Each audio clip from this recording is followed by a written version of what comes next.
Shakuntala park নেতাজির সঙ্গে, সেখান থেকে আমাদের প্রতিনিধি কমলাক্ষ ভট্টাচার্য আমাদের সঙ্গে রয়েছেন সরাসরি। কমলাক্ষ, আমরা সুরজির সঙ্গে ছবি দেখলাম, ভালোই ভিড় রয়েছে সেখানে। তুমি যেখানে আছো সেখানকার ছবিটা কেমন?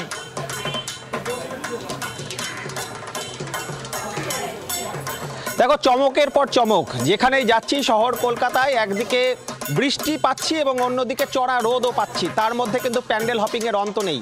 আমি এই মুহূর্তে রয়েছি বেহালার শকুন্তলা পার্ক নেতাজি সঙ্গে। 46 বছরের পুজো এবং স্বল্প ব্যয়ে বড় চমক বলতে যা বোঝায় এই পুজোকে কিন্তু তাই বলতে হবে। উঠে এসেছে এক টুকরো মিশর।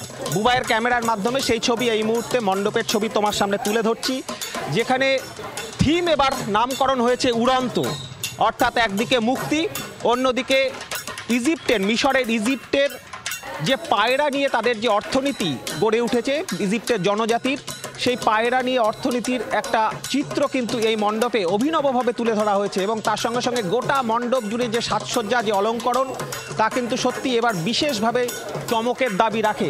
সর্বত্রই আমরা দেখছি যে একেবারে যেন মিশর উঠে এসেছে, মিশরের ইজিপ্ট উঠে এসেছে এই শকুন্তলা পার্ক নেতাজি সংঘের এই পুজো মণ্ডপ। এবং দেবী প্রতিমার দিকে যদি চোখ রাখি তাহলে কিন্তু আহেলি আমরা দেখতে পাবো যে অভিনব দেবী প্রতিমা একেবারে স্নিগ্ধ শান্ত মূর্তিতে পুজোর অপেক্ষায়, আগামী 4 দিনের অপেক্ষায় রয়েছেন দেবী। এবং ইতিমধ্যেই কিন্তু প্রচুর মানুষ মণ্ডপে, দেখব যে মানুষ কিন্তু ইতিমধ্যে আসতে শুরু করেছেন, উৎসবের মেজাজ শুরু।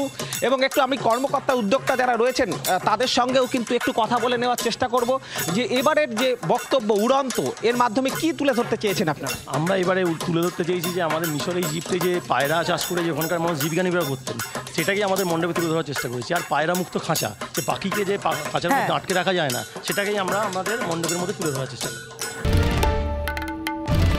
বাংলার আওয়াজ, বাঙালির আবেগ, জি 24 ঘন্টা।